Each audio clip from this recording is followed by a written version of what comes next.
ఫిలిప్పీలకు రాసినటువంటి పత్రిక 4వ అధ్యాయం 8 నుంచి 20 వరకు మనం చదువుకుందాం. అందరు లేచి నిలబడినట్లయితే ఫిలిప్పీలకు రాసినటువంటి పత్రిక 4వ అధ్యాయం 8 నుంచి 20. బైబిల్ లేని వాళ్ళు కూడా లేచి నిలబడాలి, రైట్? మీరు బైబిల్కి ఆనర్ ఇవ్వాలి. పిల్లలు, పెద్దలు, everybody should stand up and read. యొక్క గంట సేపు మీరు మీ యొక్క ఏకాగ్రతని దేవుని వాక్యం వైపు పెట్టాలని కోరుతున్నాను. మెట్టుకు సహోదరులారా, ఏ యోగ్యత అయినను మెప్పైనను ఉండిన ఎడల, ఏవి సత్యమైనవో, ఏవి మాన్యమైనవో, ఏవి న్యాయమైనవో, ఏవి పవిత్రమైనవో, ఏవి రమ్యమైనవో, ఏవి ఖ్యాతిగలవో వాటి మీద ధ్యానముంచుకొనుడి. మరియు మీరు నా వలన విని నేర్చుకొని అంగీకరించితిరో, నా యందున్నట్టుగా ఏవి వింటిరో, ఏవి చూచితిరో అట్టి వాటిని చేయుడి. అప్పుడు సమాధానకర్తయగు దేవుడు మీకు తోడైయుండు. నన్ను గూర్చి మీరిన్నాళ్లకు మరలా యోచన చేయి సాగితిరని ప్రభువునందు మిక్కిలి సంతోషించితిని. ఆ విషయంలో మీరు యోచన చేసి ఉంటిరి, కానీ తగిన సమయం దొరకకపోయింది. నాకు కొదువ కలిగి ఉన్నందున నేను ఇలాగ చెప్పుటలేదు. నేనే స్థితిలో ఉన్నను ఆ స్థితిలో సంతృప్తి కలిగి నేర్చుకొని ఉన్నాను. దీన స్థితిలో నెరుగుదును, సంపన్న స్థితిలో నెరుగుదును. ప్రతి విషయంలోనూ అన్ని కార్యములలోనూ కడుపు నిండి ఉండుటకును, ఆకలి కొని ఉండుటకును, సమృద్ధి కలిగి ఉండుటకును, లేమిలో ఉండుటకును నేర్చుకొని ఉన్నాను. నన్ను బలపరచు వాని యందే నేను సమస్తమును చేయగలను. అయినను నా శ్రమలో మీరు పాలుపంచుకున్నది మంచి పని. ఫిలిప్పీయులారా, సువార్తను నేను బోధింపనారంభించి మాసిదోనియాలో నుండి వచ్చినప్పుడు ఇచ్చు విషయంలోనూ పుచ్చుకొని విషయంలోనూ మీరు తప్ప మరి ఏ సంఘపు వారును నాతో పాలువారు కాలేదని మీకే తెలియను. ఏలైనగా తెస్సలోనికలో కూడా మీరు మాటి మాటికి నా అవసరం తీర్చుటకు సహాయం చేసితిరి. నేను ఈవిని అపేక్షించి ఇలాగ చెప్పట్లేదు, కానీ మీ లెక్కకు విస్తార ఫలం రావాలని అపేక్షించి చెప్పుచున్నాను.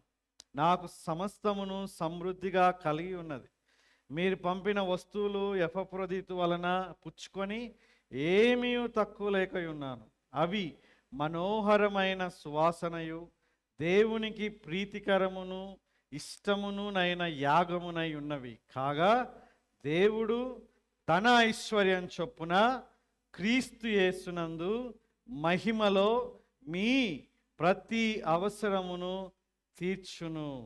మన తండ్రి అయిన దేవునికి యుగ యుగములకు మహిమ కలుగును గాక. ఆమేన్. అందరం దయచేసి కూర్చుందాం యొక్క సమయం.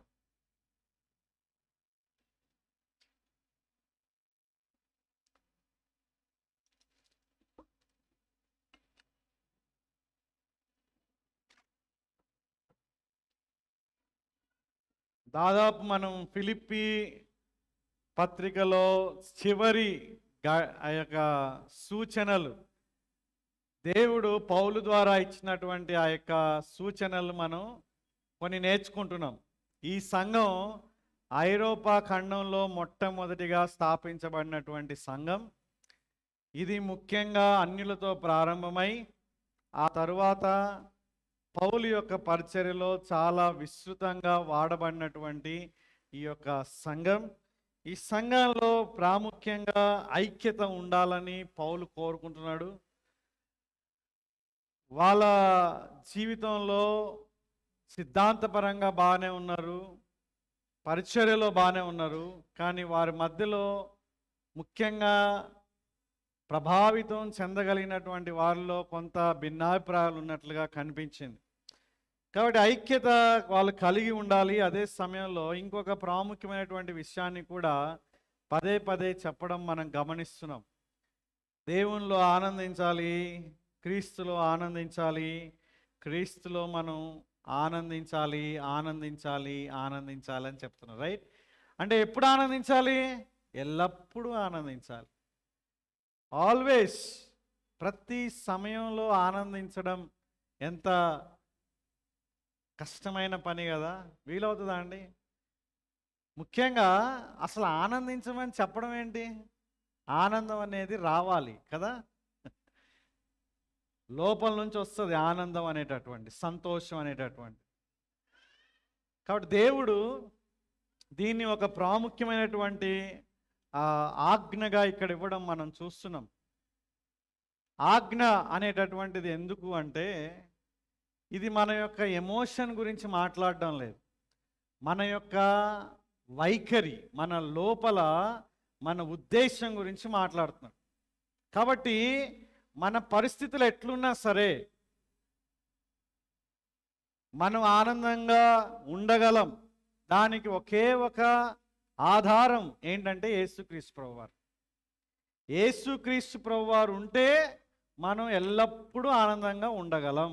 ఆయనతో సంబంధం కలిగి ఉంటే, ఆయనతో మనం సహవాసం కలిగి ఉంటే ఎల్లప్పుడూ కూడా మనం సంతోషంగా ఆనందంగా ఉండగలము. ఇది గొప్ప శుభవార్త. లోకంలో ఆనందంగా ఉండాలంటే కొన్ని పరిస్థితులు కావాలి, కొన్ని సిచ్యువేషన్స్, మంచి హ్యాపీ మూమెంట్స్ కావాలి.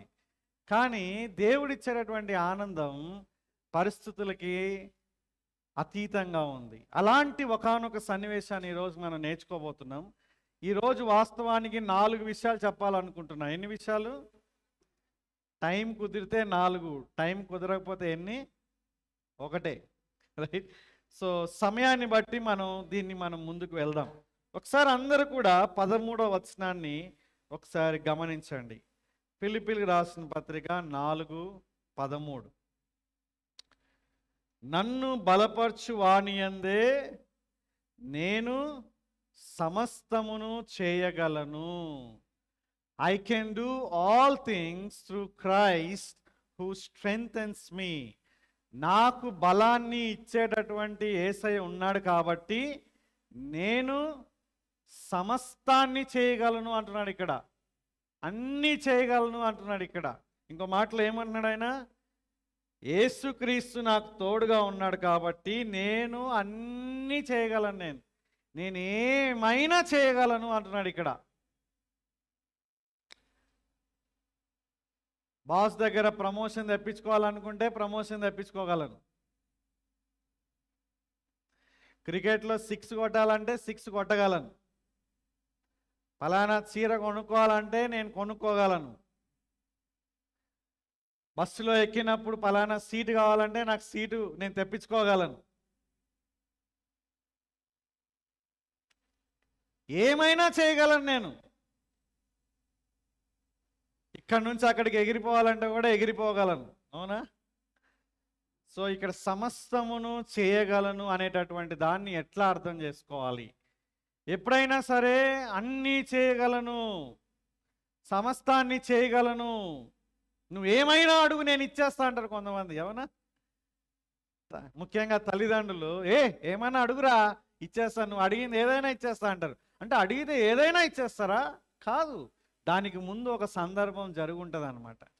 ఆ సందర్భంలో ఈ సందర్భం ప్రకారంగా మీరు ఏం అడిగినా సరే నేను ఇస్తాను అనేటటువంటి ఒక ఆలోచన అక్కడ మాట్లాడుతున్నాడు. సో ఇక్కడ నేను అన్నీ చేయగలనంటే ఏం చెప్తున్నాడు ఇక్కడ? ఒకసారి మనం పైకి వెళ్దాం. 10వ వచనం నుంచి ఇక్కడ మనకి ఒక సందర్భం తెలుస్తుంది. 10th chapter, right? 10వ వచనం. నన్ను గూర్చి మీరిన్నాళ్లకు మరలా యోచన చేయసాగితిరని ప్రభువునందు మిక్కిలి సంతోషించి తిని. అంటే ఇప్పుడు మీరు నాకు సహాయం చేయాలని మీరు అనుకున్నారు. ఒకప్పుడు చేశారు, చాలాసార్లు చేశారు. వాస్తవానికి మీరే ఎక్కువసార్లు చేశారు నాకు సహాయం. కానీ మీరు ఇప్పుడు చేయాలనుకున్నారు కాబట్టి నేను సంతోషంగా ఉన్నా, నా అవసరాలు తీర్చాలనుకున్నారు అని చెప్పిన తర్వాత ఒక మాట అన్నాడు, చాలా ఇంపార్టెంట్. ఏమంటున్నాడు చూడండి. ఆ విషయంలో మీరు యోచన చేసి ఉంటిరి కానీ తగిన సమయం దొరకకపోయాను. అంటే కొన్నిసార్లు మీరు సహాయం చేయాలనుకున్నారు, అయినా సరే మీరు నాకు సహాయం చేయలేకపోయారు. ఇప్పుడు మీకు అవకాశం వచ్చింది, నేను జైల్లో ఉన్నా, ఇప్పుడు మీరు ఒక వ్యక్తిని పంపించారు, నాకు సహాయం చేస్తున్నారు, ఆ విషయంలో ఐఎమ్ వెరీ వెరీ హ్యాపీ. మీరు నాకు సహాయం చేశారు కదా, నాకు చాలా సంతోషంగా ఉంది అని ఎవరికైనా చెప్పామనుకోండి, ఏమనుకుంటారు వాళ్ళు? ఇంకా ఏమన్నా సహాయం అవసరమేమో అనుకుంటారు, అవునా? కానీ దానికే ఇక్కడ పౌలు ఆర్గ్యుమెంట్ ఇస్తున్నాడు. నేను ఎందుకు ఈ మాటలు చెప్తున్నాను అని ఇక్కడ ఆర్గ్యుమెంట్ ఇస్తున్నాడు. చూడండి ఏమన్నాడు ఇక్కడ, నాకు కొదువ కలిగినందున నేను ఇలాగు చెప్పుట లేదు. మీకు అవసరమైనప్పుడల్లా మీరు సహాయం చేస్తున్నారు కదా, నాకు కొదువ కలిగి ఉన్నందున ఈ విధంగా చెప్పడం లేదు. నేను ఏ స్థితిలో ఉన్నను ఆ స్థితిలో సంతృప్తి కలిగి ఉండ నేర్చుకొని ఉన్నాను. చెప్పండి, అందరు నాతో పాటు చెప్పండి. నేనే స్థితిలో ఉన్నను ఆ స్థితిలో సంతృప్తి కలిగి ఉండ నేర్చుకొని ఉన్నాను. 3 విషయాలు ఉన్నాయి ఇక్కడ, చాలా ఇంపార్టెంట్. ఇక్కడ ఏ స్థితిలో ఉన్నాడో ఆ స్థితిలోనే సంతృప్తి కలిగి ఉన్నాడు ఈయన. అంటే సిచ్యువేషన్ మారిపోలేదు, సిచ్యువేషన్ బట్టి సంతృప్తి అనేటటువంటిది ఆధారపడి లేదు. రెండోది, ఆ సంతృప్తి కలిగి ఉండడం అనేటటువంటి దాన్ని నేర్చుకున్నాను అంటున్నాడు ఇక్కడ. ఏమంటున్నాడు ఇక్కడ? నేర్చుకున్నాను. అందరు చెప్పండి, ఎట్టి చెప్పాలి. అంటే ఇది తనంతట తానే సడన్గా ఆయన లోపల ప్రత్యేకంగా వచ్చింది కాదు ఇది. ఇప్పుడు మనం సైకిల్ దొక్కడం చిన్నప్పుడు ఎట్లా నేర్చుకుంటామో, బండి దొక్కడం ఎట్లా నేర్చుకుంటాం. రీసెంట్గా నా కొడుకు, చిన్న కొడుకు స్కూటీ నడిపించాడు, త్రిబుల్స్ నడిపించాడు ఫస్ట్ టైం. ఎంత సంతోషంగా చెప్పుకుంటున్నాడో, అది నేర్చుకోవడంలోనే త్రిబుల్స్. సో అది ఎంతో ఆనందంగా రెండోసారి కూడా ఆ పని చేశాడు అనమాట. ఇప్పుడు అది అట్లాగా కంటిన్యూగా నేర్చుకున్నప్పుడు ఒకసారి ఏమైపోతుంది అతనికి, ఆ బాబుకి కంప్లీట్గా దానిపైన పట్టు వస్తుంది. అంటే పౌలు ఏమంటున్నాడంటే, సంతృప్తి అనేటటువంటిది, సాటిస్ఫాక్షన్ అనేటటువంటి దాన్ని నేను నేర్చుకున్నాను. ఎప్పుడైనా సంతృప్తి కలిగి ఉండడానికి నేర్చుకున్నాను నేను అంటున్నాడు ఇక్కడ. ఏంటి సంతృప్తి అంటే ఏంటి చెప్పండి అందరూ? తృప్తి. భోజనం అయిపోయిన తర్వాత ఏమంటారండి? తృప్తిగా భోజనం చేశారా? అవునా? లేకుంటే ఈరోజు తృప్తిగా తిన్నానమ్మా, మీ ఇంట్లో చాలా రోజుల తర్వాత తృప్తిగా తిన్నా జొన్న రొట్టెలు మంచిగా, పుష్పక మంచి చాలా రోజులు అయింది, నాకు ఎంతో తృప్తి ఉంది నాకు అంటాం మనం. అవునా? కొన్నిసార్లు బట్టలు మనకి పండగలకు వేసుకున్నప్పుడు కొన్నిసార్లు మంచిగా అనిపించవు. కొన్నిసార్లు మనకి పండగకి బట్టలు వచ్చినప్పుడు ఎంతో సాటిస్ఫైడ్, మీరు మంచి ఫిట్టింగ్ మంచిగా ఉంటుంది. ఒకవేళ పురుషులైతే, లేకుంటే స్త్రీలు కూడా, మీకు జాకెట్లు, మీకు షర్టు ప్యాంట్లు వాళ్ళు మంచి కొలతలతో కుట్టినప్పుడు టైలర్ని మళ్ళీ మెచ్చుకుంటూ ఉంటాం మనం. ఎందుకంటే కరెక్ట్గా నడుము సరిపోయింది, చేతులు ఇప్పుడు చూడండి చేతులు పొట్టిగా అయిపోయినాయి నాకు. సో చేతులు మంచిగా సరిపోయినాయి, సో షోల్డర్స్ మంచిగా సరిపోయినాయి, ఎక్కడ కూడా టైట్గా లేదు, ఎక్కడ లూజ్ లేదు, చాలా మంచిగా అనిపించింది. తృప్తి. బట్టల విషయంలో తృప్తి, ఆహారం విషయంలో తృప్తి, లేకుంటే మిగతా విషయాలలో కొంతమందితో ఉంటే చాలా తృప్తి ఉంటుంది మనకి. అవునా? ఎప్పుడు నేను ఎవరితో కూడా ఇంతసేపు మాట్లాడలే, మీతో మాట్లాడుతుంటే నాకు టైమే సరిపోతలేదు నాకు. అవునా? నాకు చాలా మంచిగా అనిపిస్తుంది, మీతో ఎక్కువసేపు ఉండాలనిపిస్తుంది. అంటే ఆయనకి చాలా, ఆ వ్యక్తికి చాలా ఆనందం, తృప్తి అనిపిస్తుంది అనమాట. చాలాసార్లు వేరే దగ్గరికి వెళ్ళిపోతే ఏదో అనిపిస్తుంది. అవునా? మీకు అట్లాంటి ఫీలింగ్స్ ఉన్నాయా? అబ్బా ఈరోజు నాకు నా మాటలు వింటున్నారు, నేను చెప్పే మాటలు వింటున్నారు, నన్ను అర్థం చేసుకున్నారు అనేటటువంటి ఆలోచన. రిలేషన్షిప్స్లో, భౌతిక సంబంధమైనటువంటి చిన్న చిన్న వాటిల్లో మనిషి తృప్తి అనేటటువంటి దాన్ని కోరుకున్నాడు. అంటే ఒకవేళ మీరు ఆలోచించండి, ఇక్కడ ఎక్కడైనా సరే రివర్స్ అయింది అనుకోండి, మీరు తినాలనుకున్న భోజనం మీకు దొరకలే, ఉప్పు తక్కువైందో, కారం ఎక్కువైందో, లేకుంటే సరిగా ఉడకలేదో, ఉడకనట్టుగా ఉందో, ఆ విధంగా ఉంటే తృప్తి ఉంటుందా మనకి? మన యొక్క ఈ యొక్క ఫిట్టింగ్స్ కూడా సరిగా లేకపోతే ఏమవుతుంది? గొనుగుడు స్టార్ట్ అవుతుంది అనమాట. టైలర్ పైన ఫుల్ కొనుగోడు ఉంటుంది. టైలర్ దగ్గరికి ఇంకెప్పుడు వెళ్ళననేటటువంటి డిసిషన్ తీసుకుంటాం మనం. వేరే వాళ్ళకు కూడా రికమెండ్ చేయం మనం. వాళ్ళ గురించి మనం ఏం చేస్తామంటే ఉన్న ఆనందం మొత్తం పోతుంది మనకి. పౌలేమన్నాడు తెలుసా? అంటే అన్నీ బాగుంటే తృప్తిగా ఉండడం మనకు తెలుసు. పౌలేమంటున్నాడంటే బాగున్నా ఉంటా, బాగా లేకపోయినా ఉంటా. చూసారా? పౌలు ఈరోజు ఏమంటున్నాడంటే అన్నీ బాగున్నా తృప్తిగా ఉంటా, ఎన్ని బాగలేకపోయినా తృప్తిగా ఉంటా, సంతృప్తిగా ఉంటా అంటున్నాడు ఇక్కడ. బైబుల్ గ్రంథం మొత్తంలో 66 పుస్తకాల్లో ఈ పదం ఇదొక్క ప్లేస్లోనే వాడబడింది. ఎంటైర్ బైబుల్ ఇదొక్క ప్లేస్లోనే సంతృప్తి, కంటెంట్మెంట్, సాటిస్ఫాక్షన్ అంటే ఇంకా వేటే independent of one self, fully satisfied, తన యొక్క తృప్తిని తీసివేసేటటువంటిది ఇంకోటి ఏది కూడా లేదు. అందుకే అంటున్నాడు ఈ మాట, నేను ఏ స్థితిలో ఉన్నను ఆ స్థితిలోనే. నాకు డబ్బులు వస్తే హ్యాపీ, డబ్బులు లేకపోతే హ్యాపీ కాదాయన. అర్థమవుతుందా అండి? నాకు పరిస్థితులు బాగుంటే హ్యాపీ, పరిస్థితులు బాగాలేకుంటే కాదు. కొన్ని చెప్పాడు. ఏం చెప్పాడో చూడండి. 12వ వచనం చూడండి. ఎన్ని విషయాలు చెప్పాడు 12లో? కౌంట్ చేయండి. 12లో ఏమేం చెప్పాడు? కౌంట్ చేయండి. ఎన్ని వచ్చాయి?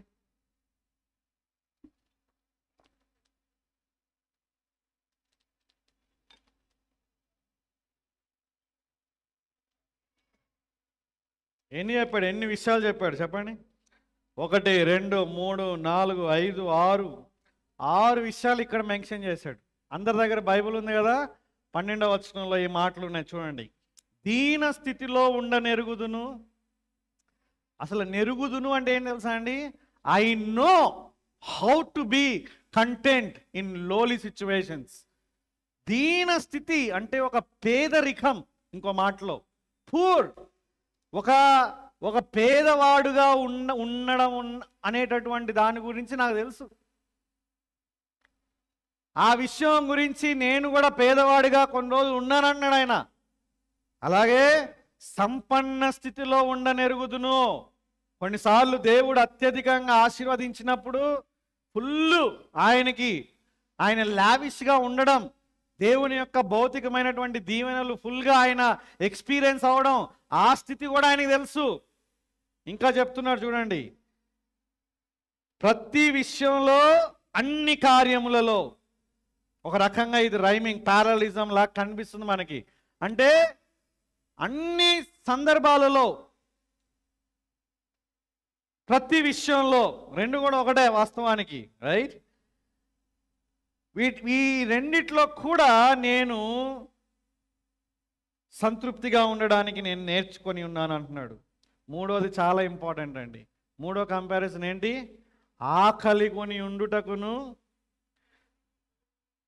కడుపు నిండి ఉండుటకును ఆకలి కొని ఉండుటకును అంటున్నాడు ఇక్కడ. అంటే కడుపు నిండినప్పుడు ఎట్లుంటుందో ఈయనకు తెలుసు, నీకు నాకు కూడా తెలుసు. కానీ ఆయన ఏమన్నాడంటే కడుపు నిండినప్పుడు నేను సంతృప్తిగా ఎట్లుండాలో నేను నేర్చుకున్నా. అంతేకాదు ఆకలితో ఉన్నప్పుడు కూడా, డబ్బులు లేనప్పుడు, ఆకలిగా ఉన్నప్పుడు, ఆహారం లేనప్పుడు, ఫుడ్డింట్లో లేనప్పుడు, సరైన వంటకాలు లేనప్పుడు, నా జీవితంలో చికెన్ అనేదే మటన్ అనేదే లేనప్పుడు, ఎగ్గు కూడా లేనప్పుడు, విన్నావా శ్రేష్ఠ? ఎగ్గు కూడా లేకపోతే ఎట్లుంటుందో నాకు తెలుసు అంటున్నాడు ఇక్కడ పౌలు. ఇంకోటి ఏమన్నాడు ఇక్కడ నెక్స్ట్? సమృద్ధి కలిగి ఉండుటకును లేమిలో ఉండుటకును. మొదటి దానికి ఇది కొంచెం కంపారిజన్ సేమ్.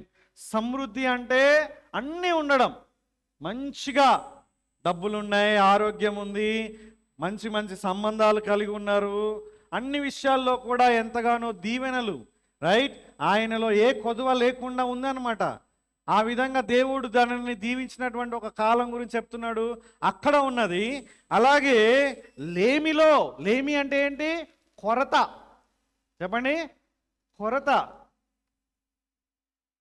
దావీదు రాసినటువంటి కీర్తన 23:1 ఏం చెప్తుంది? పుష్ప ఏం చెప్తుంది నాన్న? సాగర్, అందరికి తెలిసిన వాక్యాలే కదా ఇవి. దావీదు 23:1. ప్రశాంత్,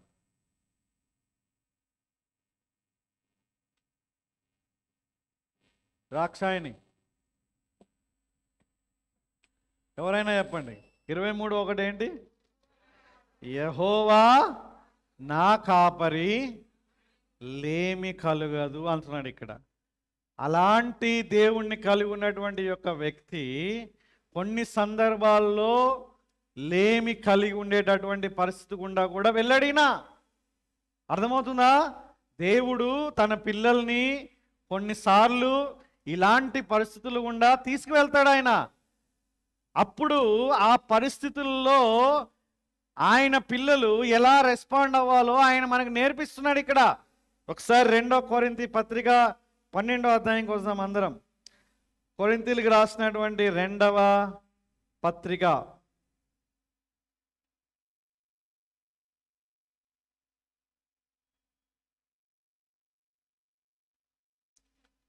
11వ అధ్యాయం, 12 కాదు 11, 24 నుంచి మనం చదువుకుందాం. 24. యూదుల చేత 5 మారులు 1 తక్కువ 40 దెబ్బలు తింటిని, 3 మారు బెత్తములతో కొట్టబడితిని, 1 సారి రాళ్లతో కొట్టబడితిని, 3 మారు ఓడ పగిలి శ్రమ పడితిని. 3 సార్లు ఓడ పగిలిపోతే శ్రమ పడ్డాడు. 1 రాత్రి మగళ్ళు సముద్రంలో గడిపితిని. అనేక పర్యాయములు ప్రయాణములలోను, నదుల వలనైన ఆపదల్లోనూ, దొంగల వలనైన ఆపదల్లోనూ, నా స్వజనుల వలనైన ఆపదల్లోనూ, అన్యజనుల వలనైన ఆపదలోను, పట్టణములో ఆపదలోను, అరణ్యంలో ఆపదలలోను, సముద్రంలో ఆపదలలోను, కపట సహోదర వలని ఆపదల్లోనూ ఉంటిని. 27వ వచనం. ప్రయాసతోనూ కష్టములతోనూ తరచుగా అంటే అనేక సార్లు జాగరణములతోనూ, ఆకలి దప్పులతోనూ, తరచుగా ఉపవాసములతోనూ, చలితోనూ, ఆయనకి బట్టలు కూడా తక్కువ ఉండి చలి దిగంబరత్వంతోనూ ఉంటిని. ఇంకను చెప్పవలసినవి అనేకములున్నవి అంటున్నాడు ఇక్కడ. అంటే పౌలు తన జీవితంలో ఎన్ని శ్రమల గుండా వెళ్ళాడో ఆయన చెప్తున్నాడు. ఆ శ్రమలన్నిటిలో నుంచి ఆయన ఏం నేర్చుకుంటున్నాడండి ఇక్కడ? ఏమంటున్నాడు ఇక్కడ? నేను ఏ స్థితిలో ఉన్నానో ఆ స్థితిలోనే సంతృప్తి కలిగి నేర్చుకొని ఉన్నాను అంటున్నాడు ఇక్కడ. ఎలా నేర్చుకున్నాడండి పౌలు సంతృప్తిని? ఆయన జైల్లో ఉండి దేవుడి దగ్గర దేవుణ్ణి ఆరాధిస్తూ, దేవునికి పాటలు పాడుతూ వేరే వాళ్ళని ప్రోత్సహిస్తున్నాడంటే ఆయన యొక్క జీవిత విధానం ఎట్లుందో ఒకసారి ఆలోచన చేయండి. ఆయన పరిస్థితి ప్రతికూలంగా ఉంది, ఆయన చాలా ఇబ్బందుల్లో ఉన్నాడు. అయినా కానీ ఏమంటున్నాడు ఇక్కడ? నేను సమస్తమును చేయగలను అంటున్నాడు ఇక్కడ. ఏంటి సమస్తం చేయగలను అంటే అర్థం ఏంటి? సమస్తము చేయగలనంటే ఫిలిప్పీ పత్రికలో అర్థం ఏంటంటే, నేను ఎలాంటి పరిస్థితిలో ఉన్నా సరే ఆయనలో నేను సంతృప్తి కలిగి ఉండగలను. అంటే నా యొక్క సంతృప్తి నా పరిస్థితుల పైన ఆధారపడి లేదు. నా సంతృప్తి అన్నం పైన కాదు. అన్నం తింటే నాకు ఓకే, అన్నం లేకపోయినా ఓకే, నాకు యేసయ్య ఉన్నాడు అది చాలు. వింటున్నారా అండి? నాకు బట్టలు ఉన్నా ఓకే, బట్టలు లేకపోయినా ఓకే, కొత్త బట్టలు, కానీ యేసయ్య ఉంటే అది చాలు. డబ్బులున్నా ఓకే, డబ్బులు లేకపోయినా ఓకే, కానీ మనం ఏమంటాం? డబ్బులు ఉంటేనే ఓకే, ఇల్లుంటేనే ఓకే, పరిస్థితులు బాగుంటేనే ఓకే, ప్రమోషన్ వస్తేనే ఓకే. కానీ ఈయనేమన్నాడు? ప్రమోషన్ వచ్చినా ఓకే, ప్రమోషన్ రాకపోయినా ఓకే, 10th క్లాస్ పాస్ అయినా ఓకే, ఫెయిల్ అయినా ఓకే. మీరు ఆల్రెడీ పాస్ అయిపోయారు కాబట్టి మీకు ఇప్పుడు ప్రాబ్లం లేదు. ఓడిపోయినా ఓకే, గెలిచినా ఓకే. ఇవి నా సంతృప్తిని తీసివేయలేవు అంటున్నాడు ఇక్కడ. ఎందుకంటే నేను వీటిల్ని బేస్ చేసుకొని నా యొక్క జీవితాన్ని కట్టుకోవడం లేదు.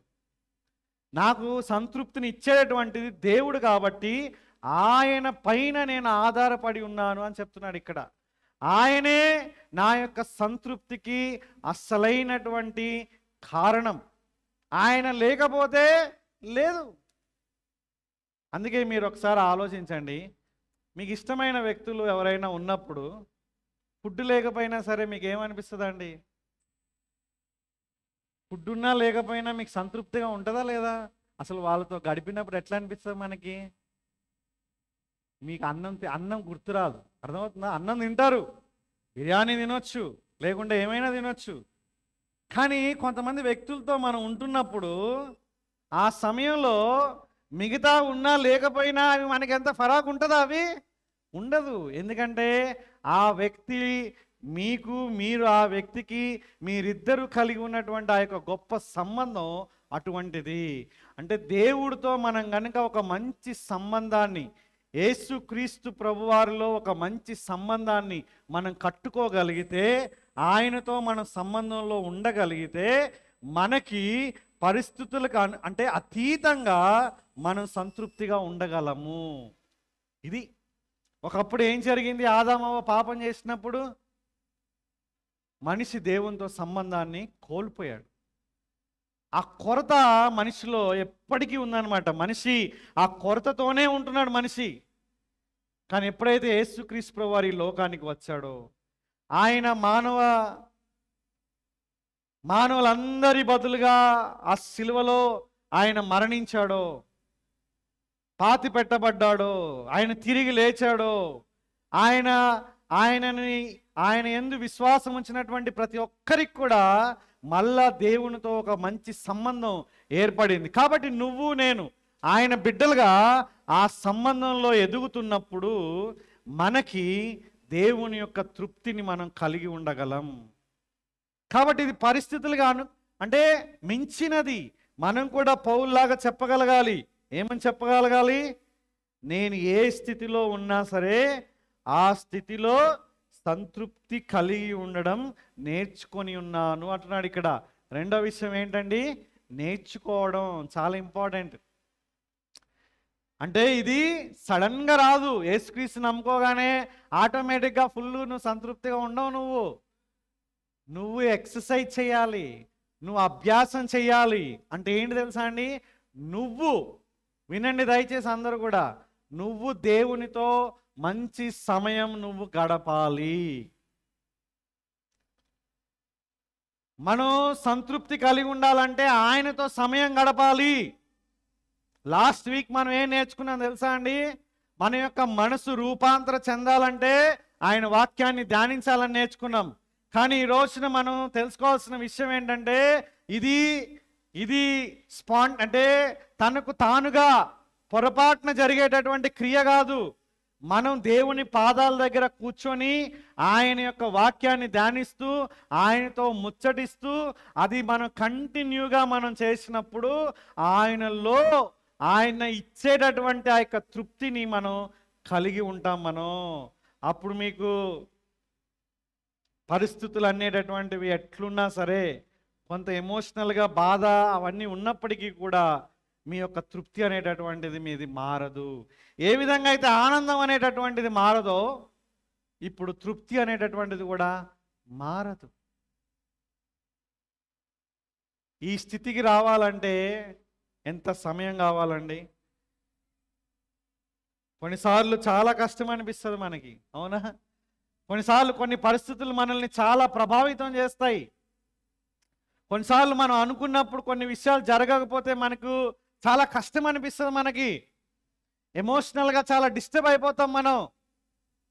కానీ మన యొక్క దృష్టి దేవుని పైన పెట్టుకొని ఆ పరిస్థితిని అంతా కూడా ఆయనకి అప్పగించి మనం గనుక మన చింత యావత్తును ఆయన పైన వేసినట్లయితే, మనం విశ్వసించినట్లయితే ఆ తృప్తి మనకి కంటిన్యూగా మన జీవితంలో ఉంటుంది. కాబట్టి ఇక్కడ ఒకటే ఒక విషయం అండి, దేవునితో ఒక మంచి సంబంధాన్ని అలవర్చుకోవాలి. ఆ విధంగా ఒక వ్యక్తి ఆ విధంగా కొనసాగితే తన జీవితంలో సంతృప్తిని కలిగి ఉంటాడు. సాటిస్ఫైడ్ లైఫ్ ఎంత ఇంపార్టెంట్ కదండి. కొంతమందికి మీకు తెలుసా, మటన్ తిన్నా సాటిస్ఫై ఉండరు జీవితంలో, చికెన్ తిన్నా సాటిస్ఫై ఉండరు. ఎందుకు?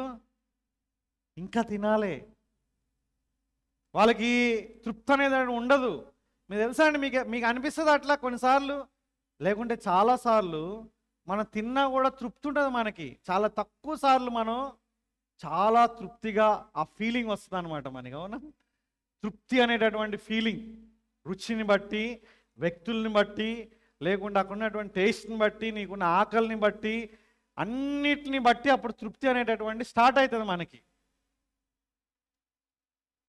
నిన్నటి రోజున అశోక్ ఒక మంచి వంట చేసి పంపిస్తే అక్కడ ఒక వ్యక్తి దాన్ని తినుకుంటా ఎంత ఆనందిస్తున్నాడంటే, ఏం మధురంగా ఉంది, ఎంత టేస్ట్గా ఉంది అని మైమర్చిపోతున్నాడు ఆ వ్యక్తి. రైట్? అందరూ ఎంజాయ్ చేసిర్రు, ఆ వ్యక్తి ఎక్స్ప్రెస్ చేశాడు. కాబట్టి దయచేసి మనం ఆలోచన చేయాలి. మన పరిస్థితులకు అతీతంగా మనం దేవునిలో తృప్తి కలిగి ఉండాలి. ఒక వ్యక్తి ఈ విధంగా పాట రాశాడు, మీ అందరికి తెలుసు కదండి. ఏంటది? నేనున్న స్థితిలోనే సంతృప్తిని కలిగించు, ఏమున్నా లేకున్నా నీ కొరకే బ్రతికించు. ఒకసారి ఆ పాట పాడుకుందామా? నేనున్న స్థితిలో అనేటటువంటి పాట మీరే పాడాలి. దేవునికి ఆయన ప్రార్థన చేస్తున్నాడు. నిజంగా ఆ పాట ఎంత ప్రాముఖ్యమైనటువంటి పాట అండి అది. మన జీవితంలో సంబంధాల్లో కొన్నిసార్లు తృప్తి లేకపోవచ్చు, భాగస్వామి విషయంలో, తోటి విశ్వాస విషయంలో, పిల్లల విషయంలో, తల్లిదండ్రుల విషయంలో, భౌతిక సంబంధమైనటువంటి విషయాల్లో తృప్తి లేనటువంటి జీవితాన్ని జీవించవచ్చేమో మనం. కానీ యేసయ్యలోనే నిజమైన తృప్తి ఉంది. ఆయనతో సంబంధాన్ని కట్టుకోవడానికి మనం ప్రయత్నం చేయాలి. డెలిబరేట్గా ఆయనతో సమయం గడపాలి, ఆయన వాక్యం చదవాలి, ఆయన్ని ఆరాధించాలి, ఆయనతో మాట్లాడాలి, ఆయన్ని వేడుకోవాలి. ఆ విధంగా దేవునితో మనం ఒక మంచి సంబంధాన్ని అలవర్చుకుంటే మన జీవితంలో ఈ యొక్క తృప్తి అనేటటువంటిది ఉంటుంది. యేసయ్యనే నీకు నాకు తృప్తిని దయచేయగలడు. దయచేసి ఈ విషయాన్ని మీరు మర్చిపోవద్దు. రెండో విషయం, ఓకే, ఒకటి సంతృప్తి మనం కలిగి ఉండాలనేటటువంటిది ఒకటైతే, రెండో విషయం ఇక్కడ మనం అర్థం చేసుకోవాలి.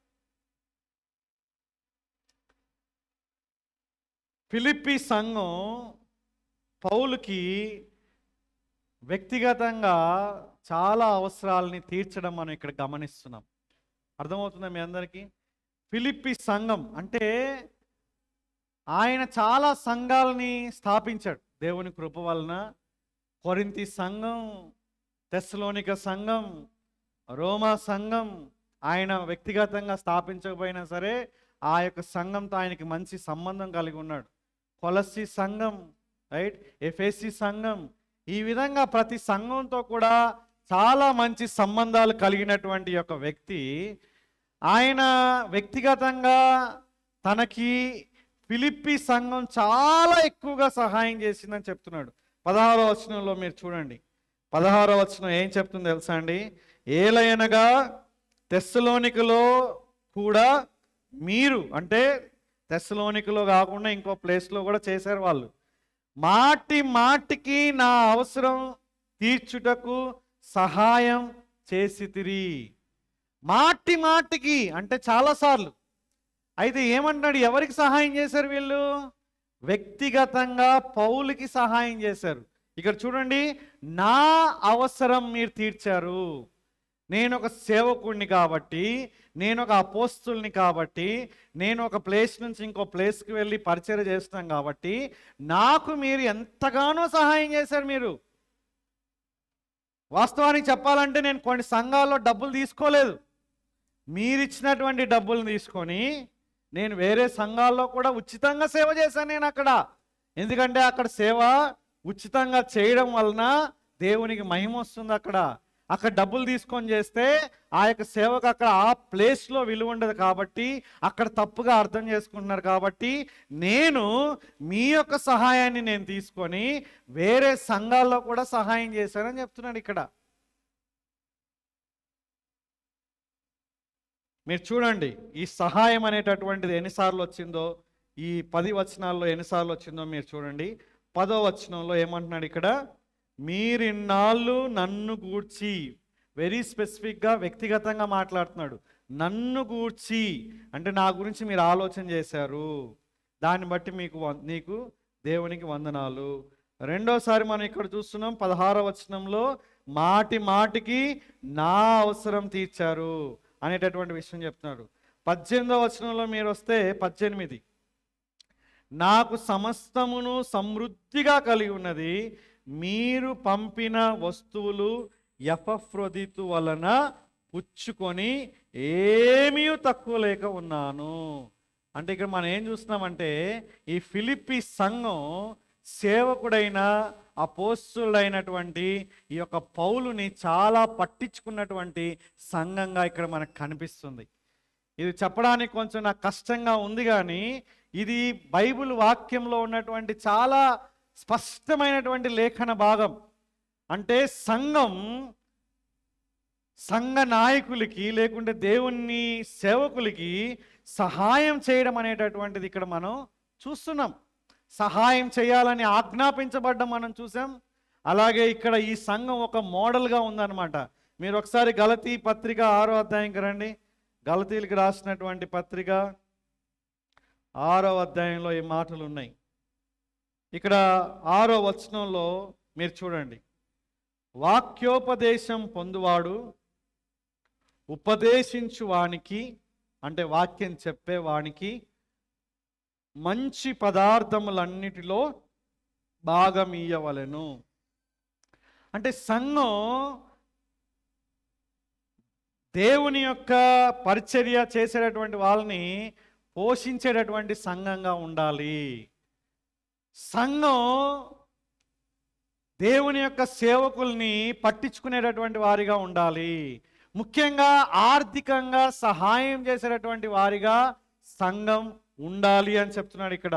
చాలా ప్రాముఖ్యం. 1 తెస్సలోనిక పత్రిక 5వ అధ్యాయం మీరు కనుక ఇక్కడ చూస్తే, 1 తిమోతి పత్రిక, క్షమించాలి నన్ను, 1 తిమోతికి రాసినటువంటి పత్రిక 5వ అధ్యాయం కనుక మీరు వస్తే ఇక్కడ చాలా విషయాలు మాట్లాడుతున్నాడు. ముఖ్యంగా 17వ వచనం చూడండి, బాగుగా పాలన చేయు పెద్దలను విశేషముగా వాక్యమందును ఉపదేశమందును ప్రయాసపడు వారిని రెట్టింపు సన్మానమునకు పాత్రులనుగా ఎంచవలెను. ఇందుకు నూర్చెడి యొద్దు, మూతికి చిక్కం వేయవద్దు అని లేఖనం చెప్పుచున్నది, మరియు పనివాడు తన జీతమునకు పాత్రుడు. కాబట్టి సంఘం యొక్క ఒకానొక కర్తవ్యం, ఒకానొక బాధ్యత ఏంటంటే సంఘ నాయకుల్ని పోషించేటటువంటి బాధ్యతని కలిగి ఉండాలి. ఇక్కడ పౌలు చాలా స్పష్టంగా నా అవసరం అంటున్నాడు. ఇక్కడ నన్ను గూర్చి అంటున్నాడు. ఇక్కడ చాలా వ్యక్తిగతంగా మాట్లాడుతున్నాడు. అంటే వ్యక్తిగతంగా ఆయన తన అవసరాలు ఎవరికి చెప్పుకోవడం లేదు. మీరు చాలా జాగ్రత్తగా గమనించాలి. ఇక్కడ వేరే అవసరాల గురించి చెప్పాడు ఆయన.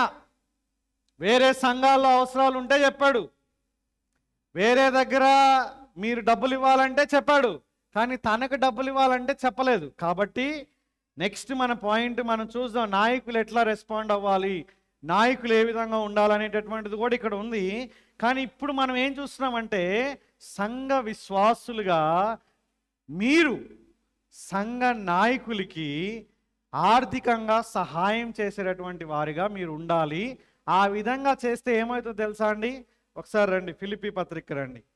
ఆ విధంగా చేయడం అనేటటువంటిది ఏంటంటే చాలా అమేజింగ్. ఇక్కడ 18వ వచనం ఏమంటున్నాడు ఇక్కడ? అవి మనోహరమైన సువాసన, దేవునికి ప్రీతికరమును ఇష్టమునునైన యాగము. అంటే ఇప్పుడు మీరు చేసేటటువంటి ఆర్థిక సహాయం దేవుని దృష్టిలో ఒక యాగము అంటున్నాడు ఆయన, ఒక బలి. అది దేవునికి ఇష్టమైనటువంటిది అని చెప్తున్నాడు ఇక్కడ. దయచేసి అర్థం చేసుకోండి. దేవుణ్ణి మీరు సంతోష పెట్టాలంటే, అంటే మీ గురి ఏముండాలంటే, నేను క్రీస్తు ద్వారా విమోచించబడ్డాను, యేసు క్రీస్తు ద్వారా నేను రక్షణ పొందాను, ఆయన నా పాపాలు క్షమించాడు, నన్ను సంఘంలో పెట్టాడు, కాబట్టి నేను ఒక సంఘ విశ్వాసిగా, నేను నా యొక్క సంఘ కాపరికి నేను ఆర్థికంగా సహాయం చేయాలనేటటువంటి వైఖరిని నువ్వు కలిగి ఉండాలి. ఎందుకు? ఈ విధంగా చేస్తే అది దేవునికి ఇష్టము. సంఘనాయకుడు మెచ్చుకుంటాడని కాదు, నీకు ఫేవర్ చూపిస్తాడని కాదు, దేవునికి ఇష్టమైనటువంటి యాగము. 2 మాటలు ఉపయోగించాడు ఇక్కడ, ప్రీతికరము, ఇష్టం. ప్రీతికరం అంటే ఏంటి? ఇష్టమే. Double emphasis. అంటే దేవునికి చాలా చాలా ఇష్టమైనటువంటి విషయం అన్నమాట. ఆయన ప్రజల్ని, ఆయన సేవకుల్ని మనం పోషించడం. అంటే స్థానిక సంఘంలో నాయకులకి మనం పోషించాలి, ఈ సంఘం ద్వారా అనేకమైనటువంటి ఇతర నాయకుల్ని కూడా మనం పోషించేవారిగా, వాళ్ళకి సహాయం చేసేవారిగా మనం ఉండాలి. కాబట్టి సంఘంగా మీరు నిజంగా దేవుడు మిమ్మల్ని దీవించిన కొలది మీరు ఇస్తున్నారా లేదా, మీరు ఖర్చు పెడుతున్నారా లేదా, మీ ఆర్థికపరమైనటువంటివి ఆయనకి దేవునికి ఇష్టకరంగా మీరు ఉన్నారా లేదా ఒకసారి మీరే పరిశీలన చేసుకోండి. ఇప్పుడు నాయకుల గురించి, ఇప్పుడు ఒకవేళ మీరు భవిష్యత్తులో ఎప్పుడైనా సేవ చేయాలనుకుంటే, పాస్టర్ అవ్వాలనుకుంటే మీరు ఎట్లాంటి వైఖరి కలిగి ఉండాలో చూడండి. ఇక్కడ ఏమంటున్నాడు, ఇక్కడ చూడండి 16వ వచనం, 16, 17 చాలా ఇంపార్టెంట్. ఒకవేళ పాస్టర్ మైండ్ ఎట్లుండాలో చెప్తున్నాడు ఇక్కడ చూడండి. పాస్టర్ ఎట్లుండాలి? ఏలయనగా తెస్సలోనికలో కూడా మీరు మాటి మాటికి నా అవసరం తీర్చుటకు సహాయం చేసితిరి, నేను ఈవిని అపేక్షించి ఈలాగు చెప్పట్లేదు. అంటే నేను ఈ విధంగా మిమ్మల్ని మెచ్చుకుంటే మీరు మంచోళ్ళు, మీరు బాగా సహాయం చేస్తారు అని అంటే మీరు మళ్ళా నాకు చెయ్యాలని చెప్పడం లేదు నేను. అర్థమవుతుందా? అంటే ఇక్కడ పౌలు మ్యానిపులేట్ చేయడం లేదు, అర్థం చేసుకోండి. మీరు కనుక నెలకు 1000 రూపాయలు ఇస్తే మీకు దీవెనలు వస్తాయని చెప్పడం లేదు ఇక్కడ. మీరు ఒక 10,000 రూపాయలు ఇస్తే మీతో ఫోటో దిగుతా అని చెప్పడం లేదు ఇక్కడ పౌలు. మీరు డబ్బులు ఇస్తే దేవుడు మీకు 2 కార్లు ఇస్తాడు, ఆ మగపిల్లల్ని ఇస్తాడు, పెళ్ళి అవుతుంది, ప్రమోషన్ వస్తుందని చెప్పడం లేదు ఇక్కడ. దాని గురించి చెప్పడం లేదండి, అది రాంగ్. అది అర్థమవుతుందా? ఏమన్నాడు తెలుసా అండి, నాకేదో లాభం వస్తుంది అని నేను ఈ మాటలు చెప్పడం లేదు అంటున్నాడు. నేను ఎందుకు చెప్తున్నానంటే మీరు చేయడం వల్ల మీకే మేలు అని చెప్తున్నాడు ఇక్కడ. ఒకసారి అపోస్తుల కార్యం 20వ అధ్యాయంకి రండి, వేరే సంఘంతో ఏం చెప్తున్నాడో మనకు అర్థమవుతుంది. అపోస్తుల కార్యం 20వ అధ్యాయం, అపోస్తుల కార్యం 20వ అధ్యాయంలో మనం చూస్తే 33వ వచనంలో ఈ మాటలు ఉన్నాయి. 33 అపోస్తుల కార్యం 20వ అధ్యాయం 33. ఎవని వెండినైనను బంగారమునైనను వస్త్రములనైనను నేను ఆశింపలేదు.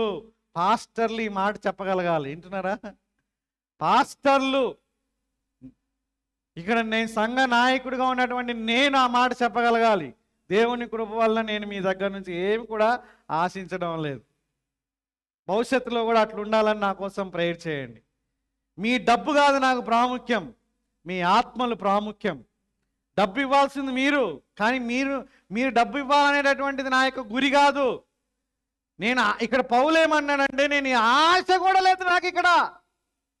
అరే, I don't even have a desire. ఒక నాయకుడిగా ఒకవేళ భవిష్యత్తులో నువ్వు సేవ చేయాలనుకుంటే వేరే డబ్బుల కోసం మనం సేవ చేయకూడదు అనేటువంటిది ఇక్కడ మీకు కనిపిస్తుంది. మనుషుల దగ్గర ఏదో చేసి డబ్బుల్ని మనం తీసుకోవడం అనేటటువంటిది ఇక్కడ బైబిల్కి వ్యతిరేకమైనది. పౌలు ఏమన్నాడో చూడండి, ఎవని వెండినైనను బంగారమునైనను వస్త్రములనైనను ఆశించడం లేదు. ఏం ఆశిస్తున్నాడండి పౌలు ఇక్కడ? మీరు ఆత్మీయంగా అభివృద్ధి చెందాలని ఆశపడుతున్నాడు. ఒక్కొక్కరిని యేసుక్రీస్తు దగ్గర ఒక పవిత్రమైనటువంటి కన్యకగా, పరిశుద్ధమైనటువంటి వ్యక్తులుగా మీరు ఆయన దగ్గర ఉంచాలని ఆయన కోరుకుంటున్నాడు. అది పాస్టర్ల యొక్క కోరిక అయి ఉండాలి. కొంతమంది ఆశిస్తారు, కానీ ఏం చేస్తారండి వాళ్ళు?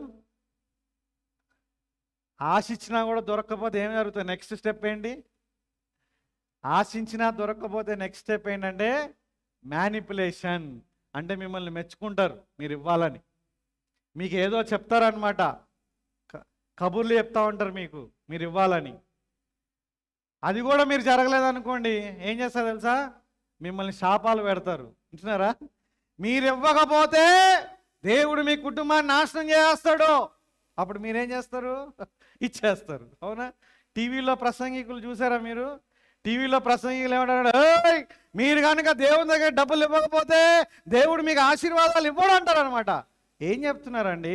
డబ్బులు ఇచ్చి దేవుని ఆశీర్వాదాన్ని కొనుక్కోగలమా మనం?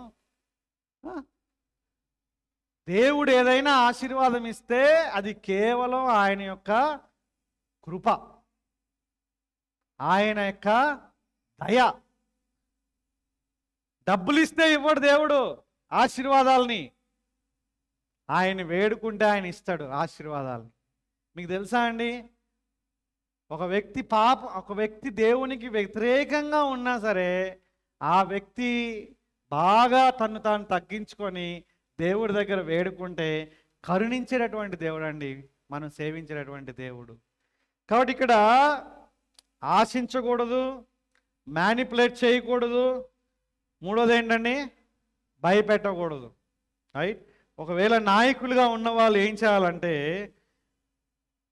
కేవలం దేవుని యొక్క సత్యాన్ని ప్రకటించడం వరకే వాళ్ళ యొక్క డ్యూటీ. అంటే వ్యక్తిగత అవసరాలని, నాకు ఈ అవసరం ఉంది ప్రేయర్ చేయండి, నాకు ఈ అవసరం ఉంది మీరు ఆలోచించండి, నాకు ఫలానా అవసరం ఉంది మీరు అందరూ కలిసి నాకు తలా ఒక 100 రూపాయలు ఇవ్వండి, అట్లాంటి పనులు చేయకూడదు నాయకులు.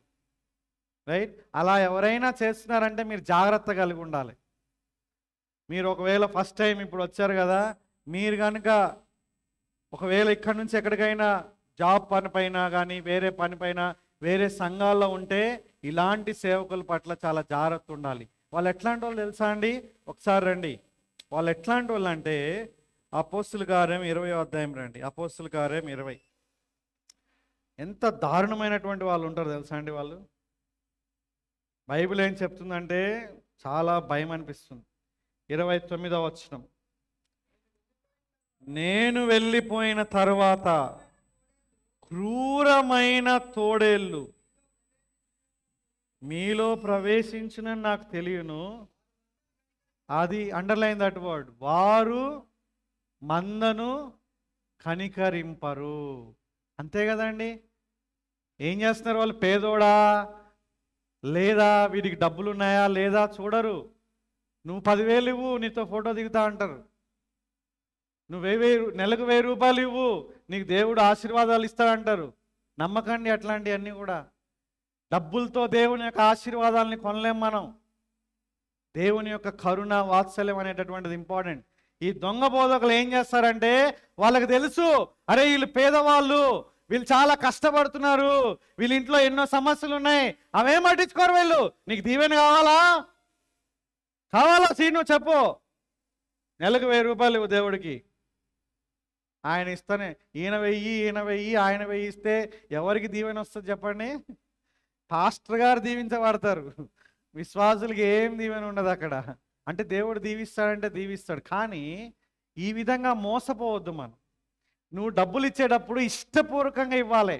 దిల్సే చెప్పండి అందరు కూడా, లోపల నుంచి రావాలి మనకి. అయ్యా యేసయ్య నన్ను ఎంత ప్రేమిస్తున్నాడు, నాకు యేసయ్య అంటే ఇష్టం, ప్రభువా నన్ను దీవించావు కదా, ఇదిగో నా కానుకని నువ్వు ఇష్టంగా ఇవ్వాలా. అంతేగాని అమ్మో ఇస్తే దీవిస్తాడు, ఇవ్వకపోతే శాపం, ఇవ్వకపోతే నష్టం, అట్లాంటివి వద్దు మన దగ్గర. ఇంకో వచనం చూపిస్తాం మీకు, ఇంకా షాక్ అవుతారు. యూదా పత్రిక, యూదా రాసినటువంటి పత్రిక. ఇక్కడ కూడా అబద్ధ బోధకుల గురించి చెప్తూ ఏమంటున్నారు తెలుసా అండి? 12వ వచనం, బైబిల్ ఉంటే మీరు దయచేసి ఈ వచనాలని మీరు రాసుకొని మీరు దయచేసి ధ్యానించండి. మామూలు వచనాలు కాదండి ఇవి. ఒక తప్పుడు బోధకుని యొక్క ఆలోచన ఎట్లుంటుందో చూడండి. ఏమన్నా వీరు అంటే తప్పుడు బోధకులు నిర్భయంగా మీతో సుభోజనం చేయుచు తమ్మును తాము నిర్భయముగా పోషించుకొనుచు, చూసారా, మీ ప్రేమ విందులలో దొంగ మెట్టలుగా ఉన్నారు. ప్రజలు గుర్తిస్తలేరండి వీళ్ళని. వీళ్ళు ఎట్లున్నారండి? ఏ భయం లేకుండా మీతో మంచిగా ఉంటున్నారు. వాళ్ళు మీతో కలిసి తింటున్నారు. వాళ్ళు బ్రదర్ బాగున్నారా, ప్రైజ్ లార్డ్, అమ్మ వందనాలు, దేవుడు మీకు ఆశీర్వాదం ఇస్తాడు, దేవుడు దీవిస్తాడు, మీ పిల్లల్ని దీవిస్తాడు, మీ కుటుంబాన్ని దీవిస్తాడు అన్నరిలో. దాంతో ఏం చేస్తున్నారు? వాళ్ళు తమ్మును తాము పోషించుకుంటున్నారు. అబద్ధ బోధకులు వీళ్ళు. చాలా డేంజరస్. బయట జరిగేదంతా ఇదే దందా అండి. మతం పేరు పైన అన్ని మతాల్లో జరుగుతుంది, ఈ మతంలో కూడా జరుగుతుంది. మీరు కేర్ఫుల్గా ఉండాలి ప్రతి విశ్వాసి. ఇంకో ఎక్స్ట్రీమ్కి వెళ్ళిపోతున్నారు. అసలు దేవునికి డబ్బులు ఇవ్వకుండా ఉంటున్నారు అనమాట. అందుకే ముందు మీ బాధ్యత గురించి మీకు చెప్పినామన్నమాట. దేవుడు మిమ్మల్ని దీవించిన కొలది ఆయన పరిచర్య కొరకు మీరు ధారాళంగా ఇచ్చేవారు ఉండాలి. కానీ ఒక నాయకుడు ఇలాంటి దృక్పథంతో ప్రజల్ని మోసం చేయకూడదు. నేను చేయకూడదు. ఒకవేళ నేను చేసినట్లు మీకు అనిపిస్తే ఏం చేయాలి? నేను ఒకవేళ ఇట్లాంటి మోసం చేస్తున్నాను మీకు అనిపిస్తే ఏం చేయాలి? అమ్మో సేవకుడు ఏమని అంటే మాకు కాలు చేతులు ఓడిపోతాయి, అమ్మో మాకు శాపం వస్తుంది అనుకుంటారా? ఒకవేళ నేను చేసినట్లు మీకు అనిపిస్తే దగ్గరకు వచ్చి చెప్పాలి, నా కోసం ప్రేయర్ చేయాలి, నాకు చెప్పాలి, నన్ను మార్చాలి మీరు. ఓకేనా? ఆ బాధ్యత మీ పైన ఉంది. దయచేసి అర్థం చేసుకోండి. ఇది చాలా చాలా ఇంపార్టెంట్. ఇది మనం ఫిలిప్పీ 3 విషయాలు నేర్చుకున్నాం. ఇప్పుడు మనకు టైం అయిపోయింది కాబట్టి క్లోజ్ చేస్తాం. ఏంటా 3 విషయాలు చెప్పండి. ఒకటి, ఏ స్థితిలో ఉంటే ఆ స్థితిలోనే సంతృప్తి. అంటే సిచ్యువేషన్ మారితే మంచిదే, కానీ మారినా మారకపోయినా నాకు అనవసరం, నాకు యేసయ్య ఉన్నాడు, నాకు అది చాలు. అందుకే ఈ పాట చాలా మంచిగా అనిపిస్తుంది. ఏమంటున్నాడండి? నీ ఉంటే నాకు చాలు యేసయ్య. నిజంగా ఆ అనుభవంలోకి మనిషి రావాలి. పౌలు అదే అంటున్నాడు. నేను నేర్చుకున్నాను అంటే ఏంటంటే, ప్రభువా నువ్వు ఉంటే చాలునైనా, నాకు అన్నం లేదు, నువ్వు ఉన్నావు చాలు. జైల్లో ఉన్నా నువ్వు ఉన్నావు, నాకు చాలు. ఇదిగో ఇక్కడ చలి పుడుతుంది అయినా నువ్వు ఉన్నావు, నాకు చాలు. నువ్వు ఉంటే చాలు ప్రభువా. కోరవ కుమారులు కూడా ఏమన్నారు తెలుసా అండి? ఆకాశమందు నీవు నాకుంటే ఇక నాకు ఏది కూడా అక్కరలేదు. ఏం మాటలండి అవి? అంటే మనకి ఎవరండి, ఎవరు కావాలి? మనకి యేసయ్య కావాలి. పరిస్థితులు మారినా మారకపోయినా అది పర్వాలేదు. మారడానికి మనం ప్రార్థన చేద్దాం, మారడానికి మనం ప్రయత్నిస్తాం. కానీ మన యొక్క సంతృప్తి ఆయన, మన ఆనందం ఆయన, మన అతిశయం ఆయన, మన యొక్క ఏమంటారు, మన ఫ్లో వస్తలేదు. ఓకే, మనకి కావలసినటువంటి మన నిరీక్షణ కూడా ఆయననే.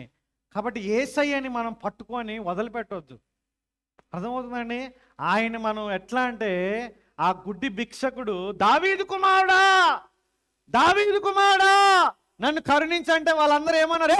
నోరు మీరా, నోరు మీ అన్నప్పుడు వాళ్ళు నోరు మీలైనా, దావీదు కుమారుడా నన్ను కరుణించని ఆయన గట్టిగా బిగ్గరగా కేకలు వేశాడు. అట్లా మనం దేవుని పాదాలు పట్టుకోవాలి. యేసయ్యలో సంతృప్తి కలిగి ఉండేదాకా మనం వెళ్ళకూడదు. చాలామంది పాపంలో తృప్తిని కోరుకుంటున్నారు. తాత్కాలికమైనటువంటిది. పాపంలో చాలా తాత్కాలికమైనటువంటి తృప్తి ఉంటుంది, తర్వాత భయంకరమైనటువంటి వేదన.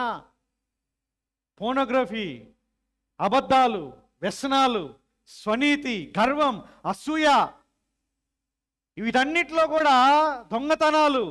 అప్పుడు మట్టికే మనకి మంచిగా అనిపిస్తుంది. ఆ తర్వాత లోపల మనస్సాక్షి చాలా మనల్ని వేధిస్తూ ఉంటుంది.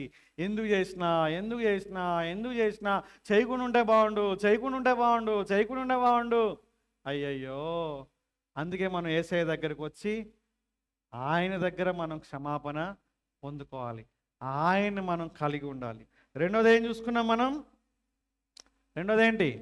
ఒక విశ్వాసిగా నీ యొక్క సంఘ కాపరిని అలాగే ఇతర సేవకుల్ని నువ్వు వారి అవసరాల కోసం ఆర్థికంగా నువ్వు సహాయం చేసే వ్యక్తిగా ఉండాలి. అది నీ యొక్క బాధ్యత. అది ఎందుకు చేస్తున్నావు? నువ్వు విమోచింపబడ్డావు కాబట్టి చేస్తున్నావు. ఎందుకు చేస్తున్నావు? నువ్వు ఆ దేవునికి ఇష్టమైనటువంటి పని. ఎందుకు చేస్తున్నావు నువ్వు? అది ఆ దేవుని పైన నమ్మకం, కృతజ్ఞత ఉంది కాబట్టి చేస్తున్నావు. మూడో విషయం, నాయకులు, కాబోయే నాయకులు చాలా జాగ్రత్తగా ఉండాలి యాటిట్యూడ్ విషయంలో. డబ్బుల కోసం, పోషణ కోసం సేవ చేయకూడదు. పోషణ కోసం చేయాలనుకుంటే ఏం చేయాలి? మనం ఉద్యోగం చేసుకోవాలి. ఉద్యోగం చేయొచ్చు కదా, ఇది ఒక ఉద్యోగంలాగా చేయకూడదు. మీరు డబ్బులు ఇస్తేనే మీకోసం ప్రేయర్ చేస్తా, మీరు డబ్బులు ఇస్తేనే మీకు వాక్యం చెప్తా, మీరు డబ్బులు ఇస్తేనే మిమ్మల్ని పట్టించుకుంటా, మీరు డబ్బులు ఇస్తేనే మిమ్మల్ని చూసుకుంటా, మీరు డబ్బులు ఇస్తేనే మీకు ప్రేమతో మాట్లాడతా, మీరు డబ్బులు ఇస్తేనే మీతో సమయం గడుపుతా, మీరు డబ్బులు ఇస్తేనే మీ బర్త్డే ఫంక్షన్ చేస్తా, మీరు డబ్బులు ఇస్తేనే మీ పెళ్లి చేస్తా, మీరు డబ్బులు ఇస్తేనే ఇది చేస్తా అని అంటే వాడు చాలా డేంజర్ క్యాండిడేట్.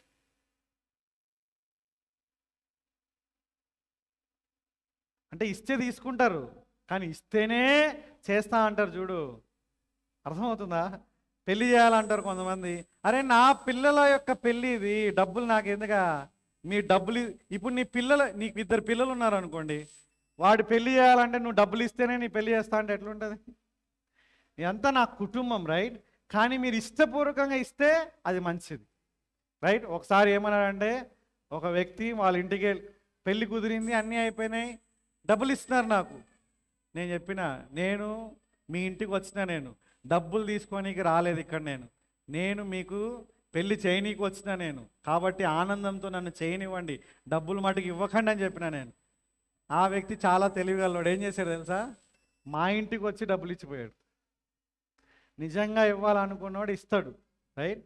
అందుకోసమే దేవుని కృప వలన మన హౌస్ విజిటింగ్లో, కొత్త వాళ్ళకి అర్థం కావడానికి చెప్తున్నా, హౌస్ విజిటింగ్లో డబ్బులే తీసుకోం మేము, తెలుసా అండి? ఇక్కడ ఉన్న వాళ్ళు సాక్షి. హౌస్ విజిటింగ్స్ అనేటటువంటివి మేము వచ్చినప్పుడు ప్రేమ సంబంధాలతో ఉంటుంది అనమాట. మేము వచ్చి బైబిల్ తెరిచి డబ్బులు పెట్టేదాకా ఉండే రకం కాదు, అర్థమవుతుందా? డబ్బులు ఇస్తే అరే ఇవ్వకపోతే ఎట్లా, అరే అన్నొచ్చిండు, పాస్టర్ వచ్చిండు, డబ్బులు ఇవ్వకపోతే ఎట్లా అనే ఫీలింగ్ మీకు ఎప్పుడైనా వచ్చిందా? అనే ఫీలింగ్ మీరు వేరే సంఘాల్లోకి వెళ్ళండి, ఆ ఫీలింగ్తో ఉన్నారు వాళ్ళు. కాబట్టి మన సంఘంలో డబ్బులు అంటే హౌస్ విజిటింగ్లో డబ్బులు తీసుకోవడం అనేటటువంటిది బ్యాన్ చేసేసాం. తప్పు కాదు, ఇస్తే తప్పు కాదు. మేము వ్యక్తిగతంగా ఈ సంఘంలో డబ్బులు తీసుకోకుండా చేసినాం. మీకు డబ్బులు ఇవ్వాలనుకుంటే ఏం చేయాలి? మీరు వచ్చి ఇవ్వాలి ఇష్టపూర్వకంగా, లేదంటే వచ్చి చందా వేయాలి. అంతేగాని మేము వచ్చినప్పుడు ఏమైనా అనుకుంటారేమో, ఇవ్వకపోతే ఏమైనా అనుకుంటారేమో అని డబ్బులు ఇవ్వాల్సినటువంటి పని లేదు. అర్థమవుతుందా అండి? కాబట్టి ఆ విషయాల్లో మనం చాలా జాగ్రత్తగా మన వైఖరిని మనం కొనసాగించాలి. కాబట్టి నాయకులుగా ఆశించకూడదు.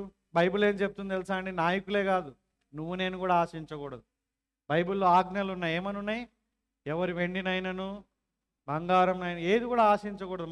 మన పొరుగు వానిది ఏది మనం ఆశించకూడదు. అంటే వాళ్ళది మనం కోరుకోకూడదు. ఒక విశ్వాసిగా మనకు అలాంటి ఆలోచన మనం ఉండాలి. కాబట్టి ఈ విధంగా మనం జీవించడానికి మనం ప్రయత్నం చేస్తాం. ప్రార్థన చేసుకుందాం. ప్రభువా, యొక్క సమయంలో మీకు వందనాలు చెల్లిస్తున్నాం. కనికరం కలిగిన దేవుడవు, ముఖ్యంగా పౌలు జీవితం ఎంత అద్భుతమైనది నాయన. మీరంటే ఎంత ఇష్టం ప్రభువా. తాను ఏ స్థితిలో ఉన్నాడో ఆ స్థితిలోనే సంతృప్తి కలిగి ఉండడం నేర్చుకున్నాడు నాయన. ఆయన మేమైతే పరిస్థితులను బట్టి మా యొక్క తృప్తి ఆధారపడి ఉంది నాయన. పరిస్థితులు బాగాలేకపోతే ఏదో అయిపోతుంది నాయన, మాకు ఏదో కొరత, ఏదో పోగొట్టుకున్నాం అనుకుంటున్నాం నాయన. కానీ కొరతలో కూడా, లేమిలో కూడా, ఇబ్బందుల్లో కూడా, ప్రతికూలతలో కూడా నాయన మీరున్నారనేటటువంటి ఒక బలమైన విశ్వాసం నమ్మకం మాకు అనుగ్రహించండి నాయన. ప్రతిరోజు మీతో ఒక మంచి సంబంధాన్ని మేము కట్టుకోవాలి ప్రభువా. మేం కూడా భక్తుల్లాగా ఈ మాటలు చెప్పాలి నాయన. నీవు మాకుంటే మాకు ఏది అక్కర్లేదు ప్రభువా, నువ్వు ఉంటే చాలు నాయన అనేటటువంటి అనుభవంలోకి మమ్మల్ని అందరినీ తీసుకువెళ్ళండి ప్రభువా. ఎందుకంటే మీరు నిజంగా మాతో ఉంటే ఆ ఆనందం వేరు ప్రభువా, ఆ తృప్తి వేరే నాయన. నాయనా మీ సన్నిధిలో నిత్య సుఖములు కలవు నాయనా. యెహోవాను పూర్ణ హృదయంతో వెతుకువారు హృదయంలో సంతోషిస్తారని చెప్పారు ప్రభువా. నాయనా చాలాసార్లు పైకి సంతోషంగా కనిపిస్తున్నా సరే హృదయం లోపల సంతోషం అనేటటువంటిది మీ దగ్గర నుంచే వస్తుంది ప్రభువా. కాబట్టి మిమ్మల్ని వదిలిపెట్టొద్దు నాయనా. నాయనా మీ పాదాలు వదిలిపెట్టొద్దు నాయనా. మా పరిస్థితి ఎట్లున్నా సరే నాయనా, మా శోధనల్లో ఎన్నిసార్లు పడిపోయినా, పాపంలో ఎన్నిసార్లు పడిపోయినా మేము మీ పాదాలు మేము వదలొద్దు ప్రభువా. మేము మిమ్మల్ని వదలొద్దు నాయనా. దయచేసి నాయనా మీ యొక్క పాదాలు పట్టుకునేటటువంటి అనుభవంలోకి మమ్మల్ని తీసుకువెళ్ళండి ప్రభువా. ఎందుకంటే క్రీస్తే మా యొక్క సంతృప్తి, క్రీస్తే మా యొక్క ఆనందం, క్రీస్తే మా అతిశయం, క్రీస్తే మా యొక్క నిరీక్షణ ప్రభువా. క్రీస్తే మా యొక్క ఊపిరి, క్రీస్తే మా యొక్క జీవమై ఉన్నాడు నాయన. మా సమస్తం క్రీస్తే ప్రభువా. ఆయన్ని మేము ఎల్లప్పుడూ కలిగి ఉండడానికి సహాయం చేయండి. పౌల్లాగా ఆయన్ని తెలుసుకోవాలనేటటువంటి ఆశ, ఆయనతో సంబంధం కలిగి ఉండాలనే ఆశ మాకు అనుగ్రహించమని. మేము కూడా ప్రభువా ఒక రోజున పౌల్లాగా ఏ స్థితిలో ఉన్నానో ఆ స్థితిలోనే సంతృప్తిగా ఉండడం నేర్చుకున్నాను అని చెప్పగలగాలి ప్రభువా. మేము వినడం మాత్రమే కాదు ప్రభువా, ప్రసంగించడం మాత్రమే కాదు నాయన, కంఠస్థం చేయడం మాత్రమే కాదు ప్రభువా, అది కేవలం బుర్రలో మాత్రమే కాదు నాయన, మా అనుభవంలో ఒకటైపోవాలి ప్రభువా. మేము కూడా చెప్పగలగాలి నాయన. ఆ అనుభూతిని మాకు అనుగ్రహించండి ప్రభువా. ఆ కృప మాకు దయచేయండి నాయన. ఇక్కడ వచ్చినటువంటి ప్రతి ఒక్క వ్యక్తికి మీరు దయచేయండి ప్రభువా. తృప్తి కలిగినటువంటి జీవితాలని దయచేయండి. అది మీ దగ్గరే సాధ్యం ప్రభువా, మీతోనే సాధ్యం నాయన. దయచేసి మీతో మేము సాలిడ్గా సమయాన్ని గడపడానికి కృప దయచేయమని యేసుక్రీస్తు యొక్క పరిశుద్ధమైన నామంలో ఈ ప్రార్థన చేస్తున్నాను తండ్రి.